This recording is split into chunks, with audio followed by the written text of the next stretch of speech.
Juan Francisco Lecaros, te quiero agradecer por tu tiempo, por darnos este espacio para poder conversar sobre tu nuevo libro, que lo tengo en este momento aquí en mis manos. En busca de las entrañas del hielo.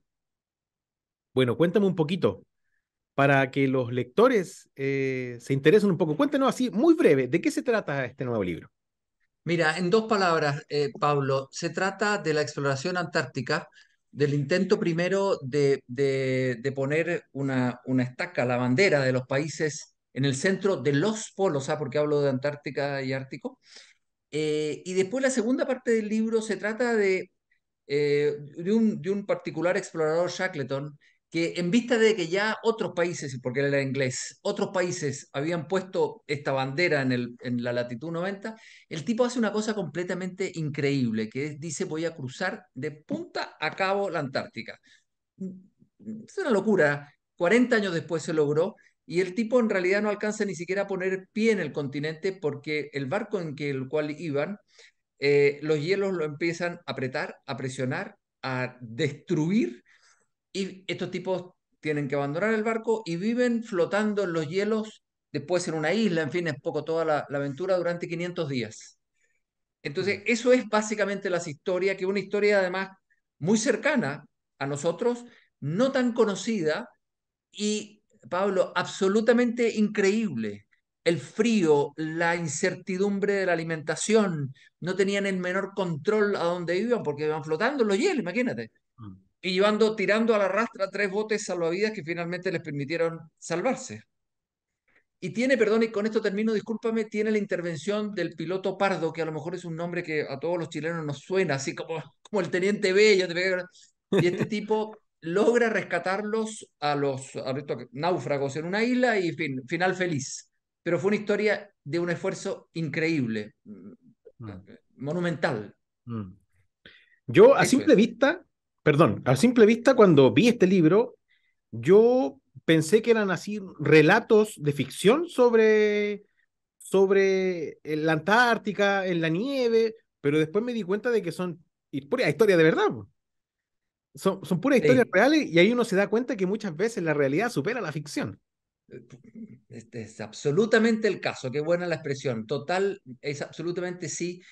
Y déjame contarte una infidencia, Pablo, que lo que pasa es que eh, ellos, por ejemplo, el día lunes tenían 20 grados bajo cero, vientos del noroeste, no sé de cuántos nudos, incertidumbre, como te digo, en la comida, problemas de convivencia y todo lo demás. Y el martes era lo mismo. Y el miércoles era lo mismo. El viento a lo mejor en vez de ser noroeste era del sur-suroeste, pero en el fondo lo mismo. Entonces, me costó abordar el texto sin una monotonía. A lo mejor increíble la monotonía, pero monotonía al fin. Y por suerte, estos exploradores llevaban muchos diarios de vida. Muchos de ellos llevaban diarios. Era gente culta, eran científicos, pintores, además de los tripulantes, qué sé yo.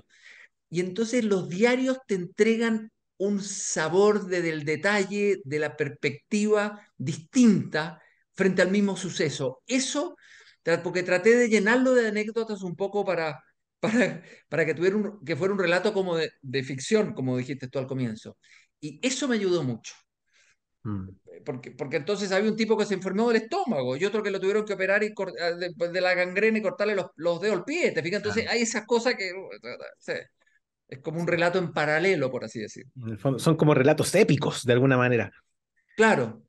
Oye, perdona, Pablo, y Cuéntame. simples, porque se enfermaban de la guata porque comían siempre lo mismo, focas, pingüinos y lobos, focas, lobos y pingüinos. Al final, imagínate el estómago. Oye, pero tú, Juan Francisco, tú eres empresario, eres fundador de una fundación, pero ¿en qué momento surgió esa idea, ese concepto de... ¿Qué te llamó a ti la atención de la Antártica, por ejemplo? Mira, me llamó la atención, primero que cuando uno ve las películas, la Antártica es de una belleza y un terreno un poco, ¿cómo te digo? Un continente un poco de utopía, como el empeño que haces tú con tus amigos ahí en Empalco, porque en el fondo, sin gobiernos, sin actividad comercial, sin legislación, es como muy propicio para la ciencia. Mm, Es el continente utópico, en realidad, que tenemos, ¿no? Pero lo que más me impresionó es este espíritu de expedición, Pablo. Esto de lanzarse fuera de tu comodidad, de tu, de tu orden, de tu convención, hacia lo desconocido. A mí, fíjate que una de las cosas que más me sorprendió es que estos tipos, a pesar de las pellejerías que vivieron, del frío, pero Pablo, yo trabajo en un mundo del alimento congelado. Me he metido en cámaras de -20 durante 5 minutos. Y tú dices, en esta cuestión yo no puedo vivir, te mueres. Y estos tipos, 20, 30 grados bajo cero, que para uno ya es la misma locura. No, no, espérate un poquitito. Es decir, es cada grado que te aumenta es feroz. Y lo que más me extrañó es que muchos de estos tipos, empezando por Shackleton, que ese fue el líder, el jefe, como le decían, volvió a la Antártica. mm, Y tú dices, ¿volvió a qué? Porque ya no tenía mucho sentido volver y consiguió financiamiento. ¿A qué volvió? Yo un poco la conjetura, lo que no, ni siquiera lo planteo como hipótesis, porque cada uno lo lee como quiere, pero yo creo que volvió porque encontraba en la Antártica una vida de enorme sentido. Cada día era un triunfo. Y así, un triunfo tras otro le permitió llegar a los prácticamente los 500 días. O sea, volvió a buscar un sentido que era simplemente sobrevivir. Punto. mm. Así es. Yo soy, en personal, Pablo, soy muy, muy fanático de las películas del oeste. Y me encantan así las películas de vaqueros. Fascina. Yo, Yo soy un fanático así grande. Yo conozco, me gusta mucho. Y sí, si uno sí, lo ve sí. así de manera superficial, es muy similar lo que vivían los vaqueros a lo que viven acá en las expediciones a la Antártica. En el fondo es un terreno hostil, desconocido y, y es más cercano a nosotros como chilenos muchas veces. Absolutamente. Fíjate que es un espíritu muy bonito ese, y te entiendo perfecto, el lejano oeste, ya nada más que la expresión, ¿no es cierto? Que era el terreno donde había una gran interrogante Claro. y extensiones gigantescas. Fíjate que te entiendo tan bien, no te imaginas cómo. Yo parte del amor por esta cuestión de la expedición la he volcado acá, no tiene ningún mérito, pero la he volcado acá marcando el camino del Inca en Chile, que me haces acordar un poco a esto, es estas caminatas por un paraje muy desconocido. Claro, no hay ni búfalos, ni serpientes, ni pieles rojas, no, no, Claro. pero esa sensación de ir avanzando en un terreno, ni siquiera la palabra conquistando, ¿no es cierto? Porque se habla también de la conquista del oeste. Mm. En ese caso puede haber sido más. Y te entiendo la locura, no te preocupes, la entiendo. Es, es, es por un poco por la misma razón por la cual estás tú acá, ¿no es cierto? ¿Por Claro. qué? Puta, no lo puedo explicar con mucha claridad, pero me gusta. Hay una vocación, lo encuentro muy entretenido eso, muy interesante como fenómeno humano. ¿Cómo fue el proceso de investigación para recopilar todas las historias? Mira, hay 2 o 3 libros básicos. Están estos diarios, y a mí lo que me gusta, como te lo decía hace un rato, es la pequeña historia. Es la historia no del primero, del segundo, del tercero, sino del primero, el segundo y el tercero, pero también del refunfuñón. También del entusiasta, del fotógrafo.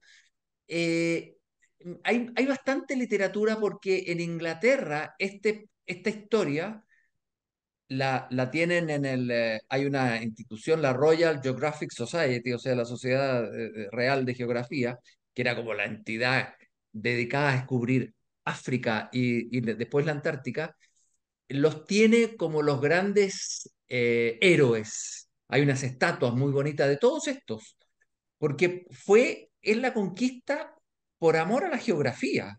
No había ningún interés comercial. Muy pronto se dieron cuenta que no tenía ningún sentido comercial la Antártica. Tenía los mares, sí, ¿ah? Cazaban focas y lobos, ballenas por el aceite, pero no la Antártica. La Antártica era impenetrable. Pablo, llegaban los barcos y había un muro de hielo de 25 metros. impenetrable. Qué locura, de verdad son historias impresionantes. Sí. ¿Hay alguna expedición en particular que te haya llamado, que te haya llamado más la atención o que te guste más? Mira, un detalle, para que veas un poco cómo era la época. Nosotros te estoy hablando de fines del siglo XIX y comienzo del siglo XX, antes de la guerra, la Belle Époque, donde había un interés por el progreso extraordinario. Y estos tipos eran muy científicos. Y entonces Darwin, Charles Darwin, con la evolución y los impresionó mucho a todos. Entonces sostuvieron que a lo mejor el pingüino era el paso entre el dinosaurio y el ave, porque aunque nos parezca increíble, la verdad es que las aves, los pájaros, descienden de los dinosaurios, que uno dice, pero es completamente de loco, pero es así, hay que mirarle las patas nomás. Bueno, y estos tipos, uno de ellos, del grupo de Scott, en fin, ¿no? Se lanzan en la mitad del invierno a buscar huevos de pingüino de emperador, que es este pingüino más grande de todos. Oye, y no te explico lo que es, que no tenía ningún interés. O sea, era ir a buscar un huevo, literalmente, porque ahí entonces, no sé por qué, te confieso, le parecía que el huevo podía describir mejor este eslabón. Como te digo, entre un pingüino, perdona, entre un ave, un pájaro y el dinosaurio. Bueno, y se lanzan en pleno invierno, no me acuerdo el título del libro. Esto es una historia completamente secundaria, pero para que veas el amor por la aventura, por la ciencia y por aportarle. Oye, fue un viaje, pero fueron 10 15 días. Y se salvaron porque el viento les barrió la carpa donde estaban, pero por obra y gracia de Dios, ¡pum! Se los paró en un promontorio y si no, se mueren todos. Tú Mm, decías, pero ¿por qué no esperaron otra época? No, en fin, pero fueron. Entonces, está lleno de pequeña historia en este sentido. Y como todos escribían los diarios, hay en este intento de llegar al centro del polo una gran tragedia que es de un tipo Scott, que también está narrada ahí, y que él va narrando en el fondo su propia muerte. Porque a diferencia del tipo que, no sé, sube el Everest o sube cualquier montaña, normalmente no tienen diarios y les ocurren accidentes que les interrumpen la ascensión. Pero aquí, parece muy trágico lo que te digo, pero van muriendo de a poco, porque cada día se dan cuenta que se les adelantó el invierno, que no van a llegar al depósito que dejaron el año pasado, que estaban a 18 kilómetros, mm, que a los efectos antárticos no es nada. Estos tipos caminaban miles de kilómetros. Y no llegan, no llegan, no llegan, y bueno, y redactan prácticamente su muerte.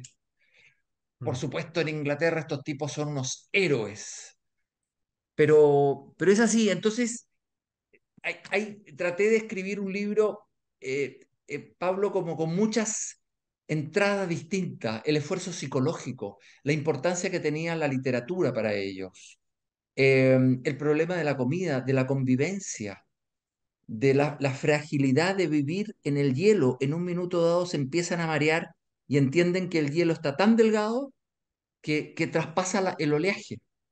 Imagínate lo que significa eso. mm. Bueno, Sí. De verdad son historias fascinantes y muy interesantes. Pero me gustaría hablar de otra cosita que tiene mucho que ver también con esto, que es que a 14 kilómetros de Punta Arenas, a las orillas de Río Seco, hay un memorial que son dos bollitas blancas que tú instalaste. Explícame un poquito, qué simboliza? mira que es que te agradezco mucho que me lo preguntes, porque para mí fue una idea que me fascinó, así un poco romántica si tú quieres, ¿no?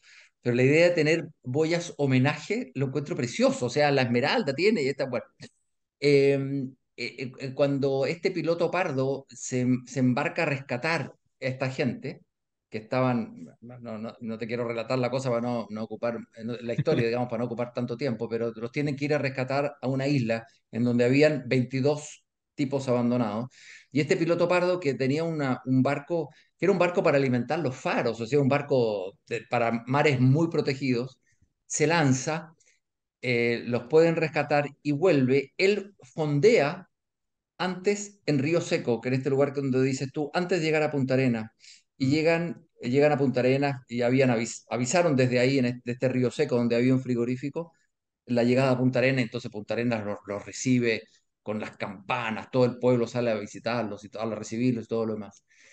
A mí me impresionó mucho eh, esta aventura que requiere de personajes principales, fuertes como Shackleton, pero también requiere, por así decirlo, de personajes secundarios, que tienen la misma valía, lo que pasa que fue otra circunstancia. Y que era un personaje, además, este piloto pardo, que era un poco el contrapunto. Shackleton era un tipo expansivo, mundano, seductor, avasallador, y el piloto pardo era justo lo contrario. Pero sin embargo se encuentran. Y si no hubiera sido por el uno, la historia, por el otro, el uno y el otro en realidad, esta historia hubiera sido una tragedia y no una epopeya. Entonces me pareció muy bonito poner esta boya homenaje, que son, como dices tú, dos boyas, y que además me aproveché y puse un QR porque es una boya que está bastante cerca de la costanera, y puse un QR donde pasas una película. Bueno, a lo mejor pregunta, tú la viste, que cuenta la historia, porque toda esta historia de Shackleton está filmada. Además, oye, está filmada, yo creo que es una de las primeras, esto estamos hablando de 1914, 13, Ujú. debe ser una de las primeras películas filmadas, uno podría decir, en territorio antártico chileno. Mm. Entonces me pareció bonito, ya que estaba la película, y que haya un QR para que explique esta boya, porque la boya es una boya, son dos boyas en realidad, como dices tú, representando a Shackleton y a Pardo. Mm. Eh, no sé, me gustó. A lo largo de tu carrera, bueno, ya habías tenido otros títulos, ya habías escrito otras cosas, por el camino del Inca, pero ¿qué tan diferente y qué tan difícil fue escribir En busca de las entrañas del hielo? Mira, sí, yo creo que tú me vas a entender, Pablo, a mí me encanta escribir como estoy seguro que a ti te encanta hacer lo que haces. Lo que no significa que te resulta de repente muy esforzado. Y cuando las cosas no te salen, te ofusca y te amarga, pero no deja de ser una gran vocación. Fíjate que a mí, te confieso que me encanta escribir, entonces con cualquier pretexto, y no es fácil. No, por Dios, no quiero decir que está bien escrito o mal escrito, no sé, ahí la gente dirá, pero me encanta ese esfuerzo. me, lo encuentro, bueno, es en el mejor sentido de la palabra un hobby y me fascina hacerlo, lo cual no significa, como te digo, que me ahorre un gramo de esfuerzo, porque no lo es, y escribir bien y encontrar una frase, y lo mismo te pasa a ti, es una labor que yo creo que tú y yo vamos a morir haciéndola. Mm. Y a propósito de la gente, tú mismo lo mencionas, ¿qué te han dicho? ¿Qué te han dicho los lectores? ¿Cuál ha sido el feedback? Mira, una palabra que me encanta, es entretenido, es fluido. Eh, He hecho un esfuerzo enorme por ser ágil, Mm. porque hay bastantes libros no sé si para hablar es bastante, pero hay libros de esto. Eh, y yo sobre todo quise rescatar,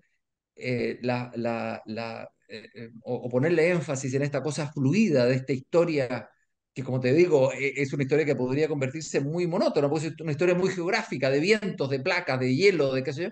Pero traté de tener esta fluidez y sobre todo traté de darle mucha importancia a esto que te decía hace un rato. ¿Por qué volvieron? ¿Qué buscaba? ¿Quiénes volvieron? ¿Y qué pasó con la vida de ellos después? Estos tipos vuelven a la Primera Guerra Mundial y nadie les quiere dar pelotas. Habían miles de muertos. ¿Quién podría importarles una tragedia en la Antártida?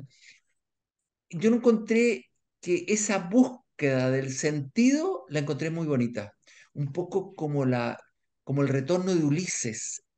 Esa cosa, Ujú. ese salir de viaje para volver a tu casa y encontrarla, que te dé mucho sentido. Yo creo que hay un temita ahí que Mm. le di toda la importancia del caso, porque yo lo encuentro apasionante. En busca de las entrañas del hielo. Aquí lo vamos a mostrar para que la gente lo vea. Y por supuesto, decirle a los lectores dónde lo pueden encontrar. Mira, en librerías, porque es una editorial grandota, así que debiera estar en las librerías, ya los que les gusta o que les resulta más fácil comprarlos por internet, ahí en Amazon y en Buscalibre, en ebook, sí, sí, también está. Perfecto. Y tiene Y mapas, bueno, perdón, ahí tiene mapas del Antártico, la Antártida tampoco nos resulta tan conocida. Entonces tiene mapas del Antártico, donde te ubiques para que veas la dimensión del esfuerzo. sí, de hecho, eso te iba a mencionar que tiene varios mapas y que son ilustrados, así, muy bonitos. Sí, tratamos de hacer además que se pudiera entender, además, como se trata también del Ártico, nosotros, si conocemos poco de la Antártica, del Ártico conocemos poco y nada, Claro, claro. pero, pero ahí también hay una historia muy parecida de estos lejanos oestes que te gustan a ti, estos lejanos sur o norte. Exacto. Me dijiste un concepto que era como o, suroeste, era como suroeste, que me gustó el concepto. Claro. Bueno, Juan Francisco, ya para terminar nuestra entrevista, eh, me gustaría que tú invitaras a los lectores a que puedan obtener el libro y que conozcan un poco más sobre tu nuevo libro. Te agradezco mucho, Pablo, de verdad te agradezco mucho. Mira, a nosotros todos no estamos metidos en una aventura del calibre de esta, pero fíjate que cuando pasamos el COVID, cuando estuvimos aislados, incomunicados, o cuando estamos en un problema muy serio, ya sea tuyo personal, de tu familia o de un grupo, fíjate que leer a estos personajes, a estas personas, porque no son personajes, son personas reales, da mucha fuerza. Y en particular, te quisiera decir que lo que sostuvo a esta gente, estos 28 tipos, como te digo, a la deriva en el hielo, fue por una jefatura, por un liderazgo de un tipo que ponía el optimismo por sobre todas las otras virtudes. Él decía, nos vamos a salvar, Mm. vamos a terminar el día. Y el día terminaba y empezaba otro. Y nuevamente el optimismo nos llama. A mí fíjate que en una época tan, de repente, tan compleja como la nuestra, con tanta dificultad personal, grupal, comunitaria, etcétera, etcétera, etcétera, creo que este tipo es una lección de optimismo. Mm. A mí me hizo muy bien. Qué bueno, Ojalá le haga muy bien a ustedes. me alegro mucho de escuchar eso. Juan Francisco Lecaros, te quiero agradecer por tu tiempo, te felicito por tu trabajo y espero que podamos conversar en algún otro momento sobre quizá otra de tus publicaciones. Feliz, te agradezco muchísimo y deseo, ¿verdad?, el mejor de los éxitos a ti y a tu grupo. Muchas gracias, Juan Francisco. Un abrazo. Buenas noches, gracias.